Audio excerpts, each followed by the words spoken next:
Tonight on NewsVision, a storm of historic proportions, powerful Hurricane Ian slams into the west coast of Florida, leaving behind deaths and utter destructions.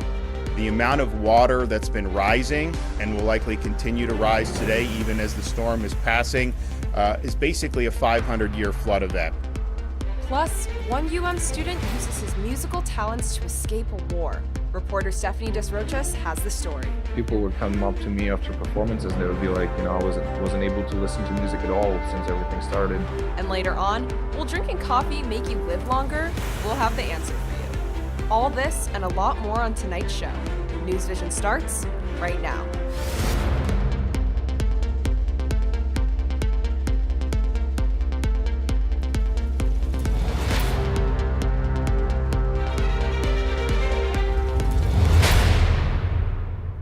Hello and welcome to NewsVision. I'm Maya Broadwater. And I'm Daryl Barnes. Thank you for joining us.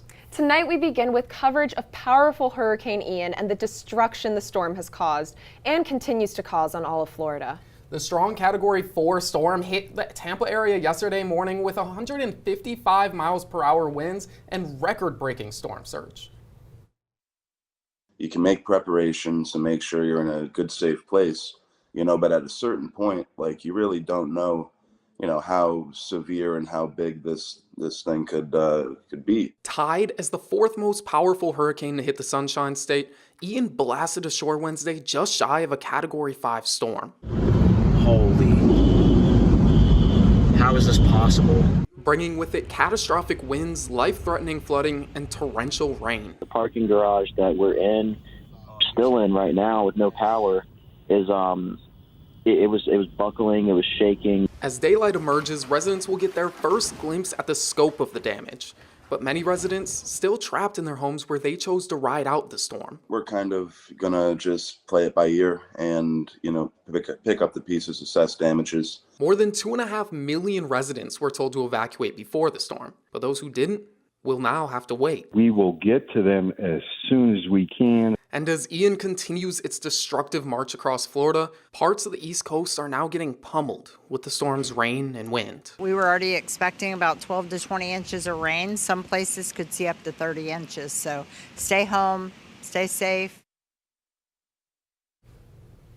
Ian was downgraded to a tropical storm for a few hours while it was moving through central Florida on its way to the East Coast, but now it's back to hurricane strength. And more than 2.5 million people are without power in Florida, but officials have not yet released a death toll. But they say that there are fatalities possibly in the hundreds. We're now joined by our meteorologist, Quinn Davidson, to tell us more about the aftermath of the hurricane and what's next. Quinn, what's the latest? Well, taking a look at our satellite imagery of Hurricane Ian pre-landfall, the storm made landfall yesterday just after 3 p.m. right north of Fort Myers with maximum sustained winds of 155 miles per hour, just 2 miles per hour short of a Category 5 hurricane. So it was a very, very monstrous Category 4 storm that pushed right into Florida with record-breaking storm surge of 18 feet and even rainfall amounts of up to 17 inches in and around the Orlando area. Ian's trek is not done quite yet. We do have a Category 1 storm right off the coast of Florida that is getting ready to push right into the Carolinas around Charleston area. So we do have hurricane warnings and tropical storm warnings in the interior areas of the Carolinas, so be prepared for what is to come. We do have the storm dissipating as it goes inland, but it is still going to bring lots of impacts with flooding rains. Looking at our storm surge potential, we do have values around Charleston and the South Carolina coast of up to 6 feet, so very damaging, potentially even life-threatening storm surge to come. And our futurecast showing the storm as it has its outer bands pushing right to the South and North Carolina areas, even into Virginia, bringing lots of heavy soaking rain to these areas. It keeps pushing through. As it begins to dissipate, that center gets less organized, but still a soaker for these areas that are going to be impacted by lots of rain and heavy wind. We do have rainfall amounts around 6 to 10 inches in certain areas with widespread amounts of 3 to 5. Back to you. Thanks, Quinn. And even though Hurricane Ian made landfall more than 200 miles away from Miami, we still felt its effects here on campus. All classes and operations were moved online for 34 hours because of the storm. The storm's outer bands hit on Monday afternoon, causing severe flash flooding here on the Coral Gables campus. This made getting to class nearly impossible for commuter students. Well, I commute mostly on Dixie Highway, and Dixie Highway was filled with a lot of rain. Everyone was taking it so slowly. I was probably driving at about 20 miles per hour compared to the normal 30, 40. It just took me a long time to get from school to home. Some dorms on campus were also leaking due to the storm, and some students off campus are still without power or internet. However, all campus operations resumed as normal earlier today. Over 16,000 people have also lost power after 2 tornadoes went through Broward County on Tuesday night. The tornadoes, which happened between 7:15 and 8 p.m., were a result of Hurricane Ian. The winds were strong enough to bend street signs, tear trees out of the ground, and even flip several single-engine planes. The damage was enough to temporarily close North Perry Airport in the city of Pembroke Pines, which is northwest of Miami. It's time for a quick break now, but when NewsVision returns, the Latin flavor of Miami comes to UM. The 2022 Latin Billboard Awards are happening tonight on campus at the Watsco Center. We'll have all the details in a moment, so stay with us. Observe a domesticated human family in their natural habitat, known to their species as the backyard. Hey, you think I should light it now? I think it's good. Yeah? Oh dear, someone is about to burn a pile of debris that's too tall, which can start a wildfire. Wait, could it be? Blimey, it is. It's Smokey. It's Smokey Bear. What a legend. Hey, it's Smokey. Sorry, it was too high. Right. Watch as he astutely ensures that there's no wind, and how he removes some of the debris to create a smaller, safer burning pile. No, you said make it bigger, baby. The bigger, the better. Take note of our fearless furry friend here, humans. I appreciate it. Fist bump. Watching you. Smokey's done it again. Bye, Smokey. Only you can prevent wildfires.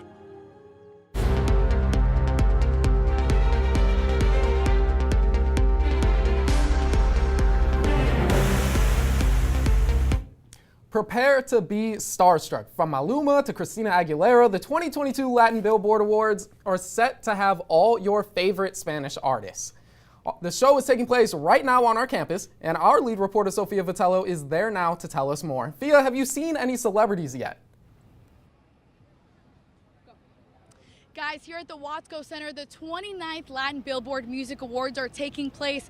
Now, we got a little lucky because Hurricane Ian, look, everybody's screaming, they're so excited for the celebrities, but Hurricane Ian just missed us, guys. We're so excited. Yes, so tonight we have a lot of celebrities coming. We have one girl with us. How are you? I'm so excited to be here. So excited to see all the artists and the music. So happy to be here. So she's just waiting outside. She has some seats inside. Just some notable celebrities. Bad Bunny, he's nominated for 23 awards across 13 different categories. And Karol G, Colombian singer, following close behind with 15 nominations across 11 different categories. And that is a record for any Latin female artist. That was originally held by Shakira and Jenny Rivera back in 2014 with just 12 awards. Now, although it is a little bit of time still with celebrities coming, the event just started at 8 p.m. so you can stream it on Telemundo or tomorrow on Peacock for free at the Watsco Center. Sofia Vitello, UMTV. Looks like quite the time, Fia. Now, many students at UM have probably noticed some very yummy changes on campus this semester. I got the chance to check out the newest on-campus dining options.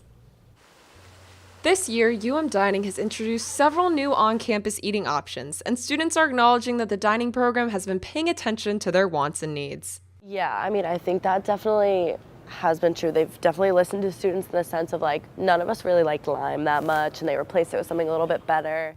The replacement? A new Mexican fusion joint called Tacos and Tattoos. We've had lime since 2013, and it did extremely well originally, and then over time it just faded, as do many of our programs here on campus. Along with Tacos and Tattoos, UM Dining has also introduced a 24/7 Instamarket. The corner deli that used to be in the UC food court is now in the Shalala Center. In place, 3 vending machines have been installed, but not everybody approves. I think they had the right intent, but at the same time, it is kind of taking jobs away in a sense. But the idea is great, but obviously there's a lot of people that need to work. Dining executives say they're partially transitioning to a digital approach to vending because of the pandemic. If you've been watching the food service industry since COVID, we have had millions of people leave the business. So finding staff, especially that will work overnight, has been very difficult. One of the most notable changes is the absence of the popular Brew Bike coffee stand. According to dining officials, the company went out of business, but not to worry, there's no shortage of coffee on campus. This year, dining has introduced Pete's Coffee to the Archivist Cafe and Costa Coffee vending machines around campus. Dining has also expanded the food trucks to serve 3 different locations around campus, including our own communications school. With all these new changes on campus, many students are curious as to how these dining options will work with dining dollars. I definitely benefit from using my dining dollars because I don't have to put stuff on my own card. Like, I don't have to rack up all my, or I don't have to use all my money on food. I can use it on stuff I actually want. Dining officials ensure there should be no surprises. Everything except the food trucks and the market take dining dollars. So if you have dining dollars or even a debit card, make your way around campus to try the new options. Odds are you won't be disappointed. Dining executives say they will keep listening to student input and continue to improve on-campus dining options in the coming years. You can find the operating hours of each dining location, including those new ones, at dineoncampus.com/Miami. And we are halfway through Hispanic Heritage Month, and one school dance team is celebrating by teaching students a Dominican dance routine. U Fuerza hosted a bachata workshop last week where students learned a complete dance routine. U Fuerza is the University of Miami's first Latino dance team, and they're working to teach more students about Hispanic dances. The group is holding auditions tomorrow for students looking to join the dance team. And for Hispanics at UM, U Fuerza provides a community and a sense of belonging. After the hurricane that just ravaged my home island of Puerto Rico, I was really down this weekend. But coming back here and meeting with all these people really brought back a jolt of energy for me. The dance team is hosting events throughout September and October to celebrate Hispanic Heritage Month. U Fuerza hosted a Latin American art show in the beginning of September, and the dance team is hosting an on-campus pool party in late October to mark the end of Hispanic Heritage Month. And speaking of dancing and music, are you ready to hear some more music? Music is a powerful tool to connect us with others, but one Ukrainian Frost student uses it as their weapon. Our reporter Stephanie Disrochas joins us now with more. Stephanie? That's right, guys. Acceptance into the university of your dreams changes students' lives, but one acceptance letter to the Frost School of Music potentially saved one musician's life. Fate has a way to reveal itself to others.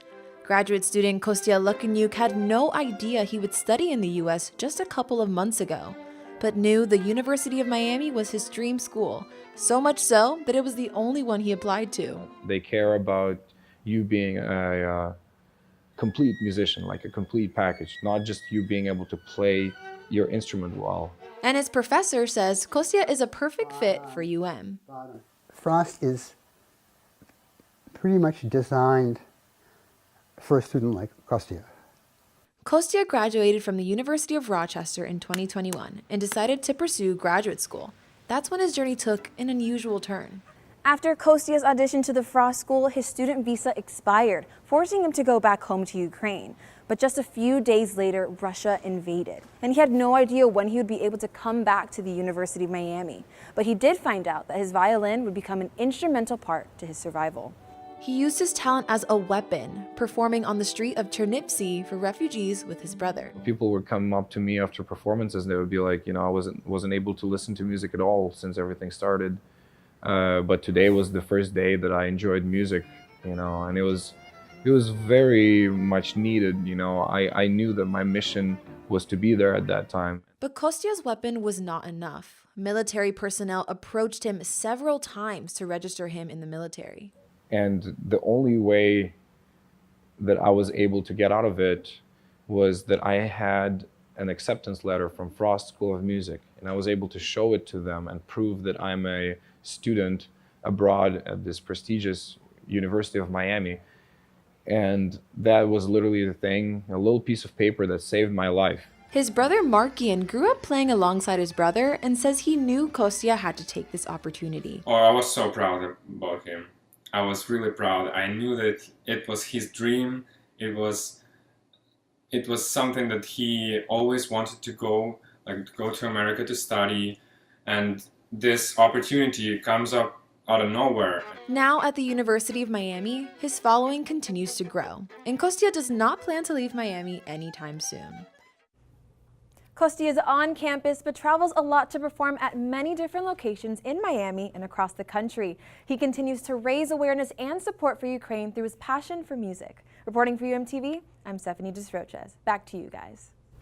Thank you so much, Stephanie. I mean, just imagine being able to use your passion to get out of such an unfortunate situation. Yeah, I mean, a lot of people like to say, oh, music saved my life, but quite literally, music may have saved Kostya's life here. Absolutely. Such a great story. But now for another unfortunate situation back here in Florida. Let's go back to our meteorologist, Quinn Davidson, for an update on Tropical Storm Ian and what the weather has in store for us. Quinn? Luckily, Hurricane Ian is moving past its detrimental impact on South Florida, and we do have very pleasant conditions as we speak. We have temperatures around 85 in Naples and 83 down in Miami, 82 in Fort Lauderdale, and even 79 in West Palm Beach. Very pleasant skies and drier conditions that move into the area, but because of the hurricane, we do have increased winds and breezy conditions, around 15-mile-per-hour wind gusts here in Miami, Fort Lauderdale, and across the entirety of South Florida. Those winds do begin to diminish a little bit, but by the time we get to the weekend, those winds are very, very minimal, with gusts in West Palm Beach only 2 miles per hour. So that is something very nice to look forward to make sure that we are safe with the winds. We do have a beach forecast, 86 degrees we're looking at with the water temperature as well as 86. Rip current risks do remain high with the storm off the coast, and the chance of rain is only 10% with waves of 1 to 2 feet. Looking at tonight's forecast, we have skies that are mostly clear with a temperature around 70 degrees. Tomorrow we are looking at less humid conditions but brilliant sunshine, 87 degrees. And taking a look at our 7-day forecast, something we are not quite used to, sun. There's a lot of sun around, and we are not going to have as many storm chances, very low risk of storms throughout the next couple of days as we do have a drier air mass coming in. Temperatures in the upper 80s from Friday through Tuesday as we get into the low to mid 80s by the time next week. Back to you. Thank you, Quinn. Coming up on NewsVision, I'll tell you what's going on in hurricane sports. Details after the break.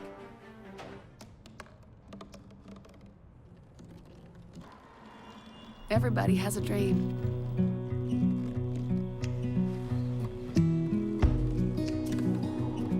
Mine was to see the ocean.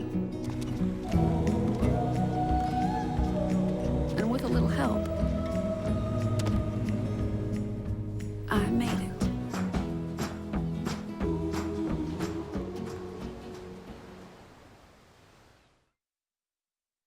Okay, Simon, what do people wear? Clothes. That's right, so it's important to learn how to dress yourself. Here's how it's done. Shirt, underwear, pants, socks, shoes. Underwear, always first, name tag on the back. Then pants and shirt. Go ahead and put this on. Now with the shirt, you want to make sure the first button's right or you have to start all over again, okay? Socks left on left, right on right. Tying the shoes, we're gonna take the laces, we're gonna cross them over, we're gonna turn around where the bunny goes down in the hole, pull it tight, and bunny ears. Got it? Most parenting is hard to do in just 2 minutes. But 2 minutes twice a day making sure they brush is easier, and it could help save them from a lifetime of tooth pain.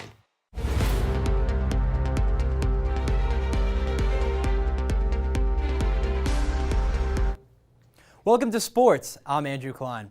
After leaving Texas with their first loss of the season, the Hurricanes were back at home last Saturday to take on Middle Tennessee State University. Let's take a look at the highlights. Pick things up in the first quarter. Hurricanes with the ball. Tyler Van Dyke goes to the right. Pass is tipped, intercepted, and Middle Tennessee State University into the end zone for the touchdown. They go up 10-0. Now later on, Middle Tennessee fires the ball deep down the field. Hurricane secondary gets burned once again. It was not their day last Saturday. A big touchdown for the road team. Now Hurricanes looking to get back into this. 4th and 3. Van Dyke dumps it off. Henry Parrish going to get to the corner of the end zone. Yes, he can. Touchdown Miami. It's 24-10 late in the first half, but the Hurricanes were not able to mount a big comeback. A crushing loss, 45-31 at home. Their second loss of the season. Miami is off this week, but will return to Hard Rock Stadium on October 8th when they take on the North Carolina Tar Heels. In better football news, Miami punter Lou Headley was named as one of the 156 finalists for the William V. Campbell Trophy, given to college football's top scholar athlete. The list includes candidates who have a GPA of an average of 3.62, with 93 of the nominees having already earned their bachelor's degree. Now to baseball. History was made last night in Toronto, Canada, as Yankee slugger Aaron Judge hit his 61st home run, tying Roger Maris for the American League lead. Here we are. In the top of the 7th, 3-3 ball game, Yankees and Blue Jays. Tim Meza deals. Judge, left field. Will it get there? Yes, it will. A 2-run shot that gives the Yankees a 5-3 lead. There's Roger Maris Jr. embracing with Aaron's mom, Patty Judge. That home run, 117.4 miles an hour, 394 feet of distance. Judge is now leading in 2 of the 3 Triple Crown categories, trailing only Luis Arias in batting average. The Canes women's basketball season is just around the corner, and redshirt junior Kenza Salg is looking to make her presence felt after a tough last 2 years. After back-to-back seasons of missing time due to injuries, redshirt junior Kenza Salg is back, and she is ready to help the Hurricanes once again. It was really hard because it wasn't just last year. It's been like that for like 3 years, and it's just been back to back to back, and it's just I wouldn't put it just you can't control it, but it's like you wonder like what did I do wrong. Salg has only played in 29 games in her first 3 years with the Hurricanes, and this season she's looking to reestablish her presence on the court. It has this feeling, the excitement again, like just being back on the court, like the pressure in the game and practice, like sweating, like being tired. That's what I miss the most. Even though she wasn't able to play, Salg was still able to maintain her presence as a part of the Hurricanes team. She's been very supportive of everybody, the newcomers. I was a newcomer last year. We got really close. So she's been great. Through some of her hardest days as a college athlete, Salg was always determined to power through the pain. I could have quit. I could have just, like I live like thousands miles away from here. But I have a goal, and I'm still here. I'm still working hard every day. She's a presence that everybody notices. So everybody's really like paying attention to how she's doing and how's rehab going, and we just can't wait to have her back on the court. I came to college to play basketball mainly. Like obviously like school is very important to me, but like it's mainly to play basketball, and I haven't been playing basketball. The Hurricanes opened up training camp earlier this week, so keep an eye out for number 0 in the green and orange. The Hurricanes open up their season with an exhibition game against Barry University on November 2nd, and Salg will be ready when Katie Meyer calls her number. That's all the time we have for sports today. I'm sports anchor Andrew Klein, sending it back to you guys. Thanks, Andrew. And when NewsVision returns, one local organization is helping people get back on their feet. That story and more when NewsVision returns. Meet the scan, a simple procedure whose mission is to detect lung cancer early.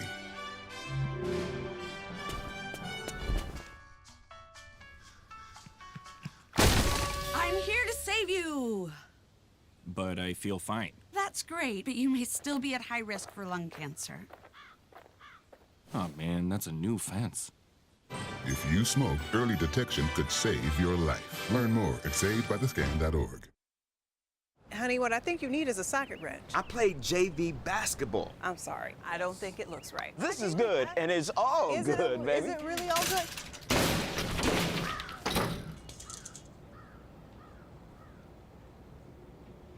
If you love me enough to routinely test your handyman skills, not to mention the strength of your marriage, then of course you'll visit nhtsa.gov/therightseat to make sure I'm in the right car seat. I'm gonna call my dad. Thanks for staying with us. And around the country, millions of people are struggling with drug addiction. Now, one Miami organization is helping some of them deal with their problems in a creative way. Reporter and NewsVision director Anna Kuhn has the story. Miami is known for its cocaine cowboys era and South Beach nightlife, and many consider it a major drug and party city. But the consequences of that reputation are more than just a bad hangover. I started using at the age of 15. People didn't want to be around me. I didn't have any money. I had lost my job. The mother of my kid left with my daughter. I mean, every time I see someone that's like sick and suffering, I see myself. As a person who has survived a suicide attempt, I also survived living street-level homeless in Overtown. I've been there. More than 500,000 people in the United States have died of an opioid overdose in the last couple of decades. But despite multiple resources available in Miami, addictions face a major stigma, and recovery options are not accessible to everyone. There's private and public treatment centers. The private ones, you know, if you don't have money or insurance, it's hard to come by. And the public ones, you know, there's wait lists so long. So after struggling to overcome his own addiction, Thomas wanted to become a part of the solution. Thomas Gira started the Miami Recovery Project in 2020, a nonprofit which operates out of this building behind me. It's a recovery community organization, which means it links people with peer specialists, someone who has their own lived experience that can help through the recovery process, instead of the traditional clinical treatments. Being able to have that one-on-one interaction with peers, really, the individuals that we serve, and just being able to see them evolve. Since its creation 2 years ago, the Miami Recovery Project has served over 1,000 people, many of them more than once. Because unlike most treatment centers, people can keep coming back here for as long as they need. Plus, all their services are completely free to ensure that anyone can get help. Drugs are not going to go away. It doesn't matter what family you come from or how much money you have or you know, what race. It doesn't matter. It's affecting everybody. And everyone includes college students. One way the Miami Recovery Project does community outreach is through Narcan training on college campuses. Narcan is a treatment that temporarily reverses the effects of an opioid overdose and can be a life-saving treatment if used at the right time. Almost every staff member at the Miami Recovery Project battled their own addiction, which is why they focus on community-based recovery. We all in this office every single day are just trying to do a little bit better.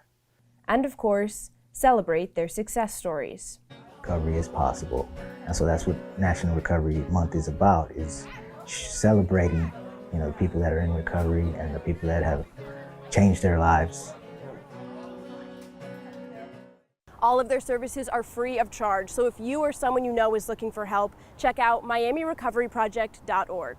For UMTV, I'm Anna Kuhn. Thanks, Anna. Student Government's What Matters to You talk series is back for the first time this fall semester. Reporter Bella Papaduke is live at the event to tell us what students could expect tonight. Bella? Hey Maya and Daryl, I'm here in the Shalala Student Center where Student Government is hosting their first What Matters to You event of the semester. And tonight's speaker, Cal Penn. If you don't know who he is, he's a writer, a producer. He even used to work for the White House's Office of Public Engagement. Cal is extremely passionate about clean energy and adapting to the new world's climate reality. So topics tonight were heavily centered around environmental consciousness, among other things. The event started at 6:30 p.m. and they will be shortly wrapping up inside. Reporting live for UMTV, I'm Bella Papaduke. Thanks, Bella. And famous rapper Leon Ivy Jr., better known as Coolio, has died. The Grammy Award-winning artist is largely known for his song Gangsta's Paradise, and Coolio was found unresponsive yesterday afternoon in Los Angeles. Paramedics tried to revive him for about 45 minutes before he was pronounced dead. At this time, he will be transported from this location to the Los Angeles Coroner's Office for an examination, and then subsequently he will be released to his family. Coolio's legacy lives on through more than 17 million records sold in his lifetime and 1 billion song views on YouTube. He was 59 years old. And finally, a new study from the European Journal of Preventive Cardiology reveals that our daily dose of coffee may lead to a longer life.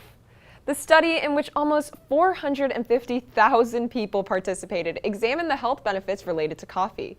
People who drank up to 5 cups a day had a lower risk of cardiovascular disease. Coffee is also tied to a longer lifespan and a lower risk of various other health problems, including strokes. A lower risk of death is specifically linked to decaf coffee, but coffee in moderation is still important, especially if you're adding sugar, cream, or other unhealthy additions.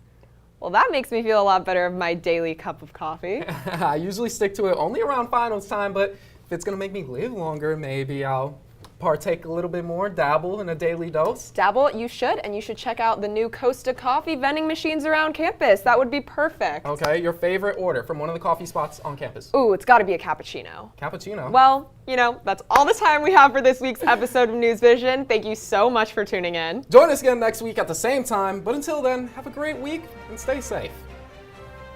Let's go.